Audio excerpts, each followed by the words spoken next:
Iran के खिलाफ किसी भी इजरायली कार्रवाई का भरपूर जवाब दिया जाएगा। राष्ट्रपति पेजिशकियान। राष्ट्रपति मसूद पेजिशकियान ने जोर देकर कहा कि ईरान के खिलाफ इजरायल की किसी भी संभावित आक्रामक कार्रवाई का इस्लामी गणराज्य की ओर से भरपूर जवाब दिया जाएगा। मुख्य कार्यकारी अधिकारी ने यह टिप्पणी बुधवार को पश्चिमी रूसी शहर कजान में इथियोपिया के प्रधानमंत्री अबी अहमद के साथ बैठक के दौरान कही, जहां ब्रिक्स राष्ट्र समूह की बैठक हो रही थी।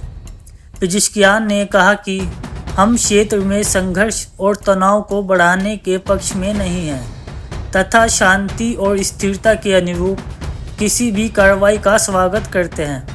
उन्होंने आगे कहा कि हालांकि ज़ायोनी शासन की कार्रवाइयाँ पूरे क्षेत्र में आग लगाने के सटीक उद्देश्य से की जाती है।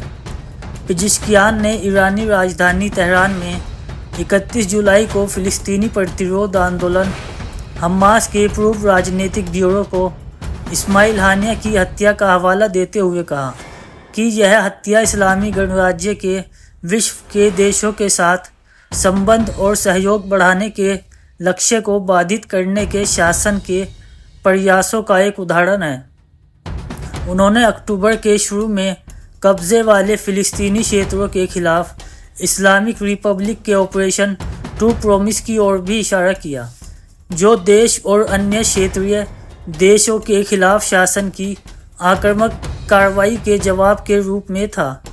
पेजिशकियान ने कहा कि ईरान ने ऑपरेशन करने से पहले कुछ समय तक आत्मसंयम बरता, इसी उम्मीद से कि शासन अक्टूबर 2023 गाज़ा पट्टी के खिलाफ नरसंहार के अपने युद्ध को रोक देगा। ईरानी राष्ट्रपति ने कहा, हालांकि गाज़ा में ज़ायोनी शासन के अपराधों की निरंतरता और लबनान में अत्याचारों के विस्तार ने ईरान को अपने कार्यों को अनुत्तरित नहीं छोड़ने के लिए मजबूर किया। उन्होंने पश्चिमी देशों द्वारा शासन को दिए जा रहे समर्थन और उसके अत्याचारों को जारी रखने में सहायक माना तथा उन देशों से शासन को नियमित करने के लिए कार्रवाई करने का आग्रह किया। उधर इथियोपियाई अधिकारी ने कहा कि उनका देश आपके पश्चिम एशिया क्षेत्र में हो रहे घटनाक्रम पर चिंतित के साथ नज़र रखे हुए है।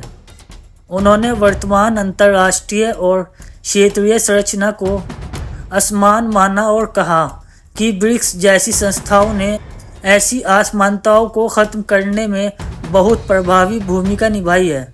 इसी बीच अबी ने ईरान की प्रशंसा एक मजबूत और स्वतंत्र देश के रूप में की, जिसे इथियोपिया में अच्छी तरह से मान्यता प्राप्त है, तथा कहा कि उनके देश के लोग तेहरान के साथ अदीस अबाबा के संबंधों की सकारात्मक छवि बनाए रखते हैं।